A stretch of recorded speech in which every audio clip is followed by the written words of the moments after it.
Hey guys, and welcome to Science with Kennen.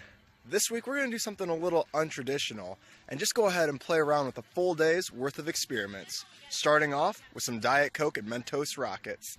Say hey, Gabe. Hey. For this experiment, you only need 3 simple ingredients: a little Mentos, some duct tape, and Diet Coke. Put your Mentos on the duct tape and attach the duct tape to the underside of the cap. Then insert the Mentos into the Diet Coke bottle, trying not to allow them to touch with the Diet Coke, and squeeze the cap on tightly. Then invert the bottle, shake it a little, and allow the pressure to build. Once it's rock hard, you're going to throw it down and allow it to blast off.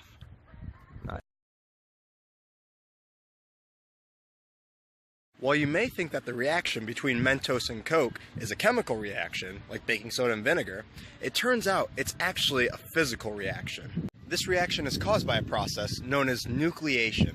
The Mentos mint is sprayed with sugar. The result is hundreds and thousands of tiny little dimples found on the mint. When we drop it into the soda, the carbonation is attracted to these little dimples.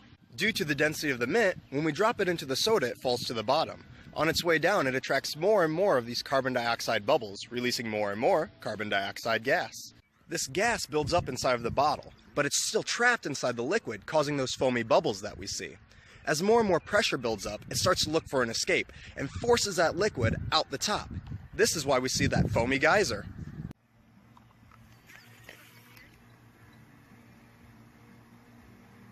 So let's check out some more nucleation in action.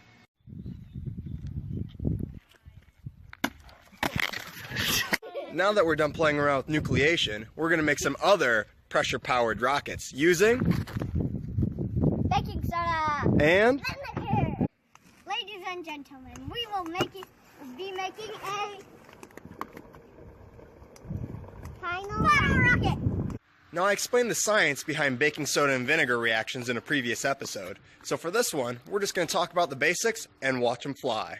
So for this experiment, you only need a few ingredients: a napkin, a cork, some duct tape, a bottle, and of course, vinegar and then baking soda, but you gotta put the vinegar in the bottle rocket first. First, we build our rocket using some tape, and sticks.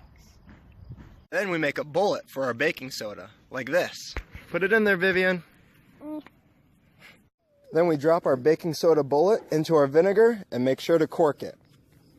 Now it's got to build up pressure.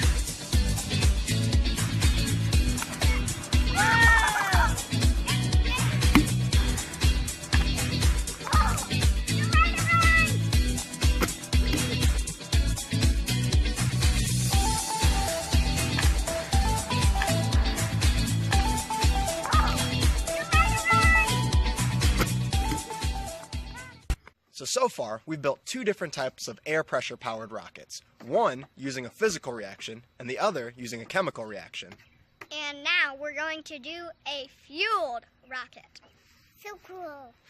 Now this experiment takes a little bit more precise chemistry, so I wouldn't recommend doing this unless you have the background experience. But we're going to be making rocket fuel using potassium nitrate and powdered sugar. The cool thing about this experiment is that we were able to buy all the materials that we needed for it, all from either Lowe's or Walmart, and all over the counter for under $40. So to make our rocket, we packed bentonite clay, commonly known as unscented kitty litter, into a 5-inch tube of PVC pipe.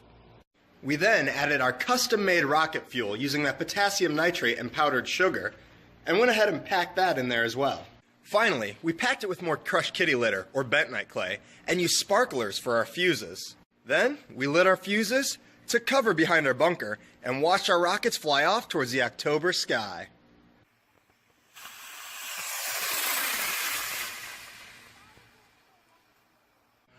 Oh, did you see that? Let's do it again.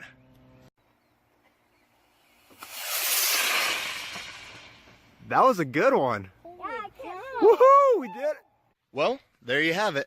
A day in my life just playing around with science. Today, we made Mentos Coke, baking soda and vinegar, and rocket-fueled powered rockets. And let me tell you, it was a lot of fun. I want to give a special thanks to my cousin Gabe, an aspiring first-year engineer at Iowa State University, who made all of our potassium nitrate rockets today.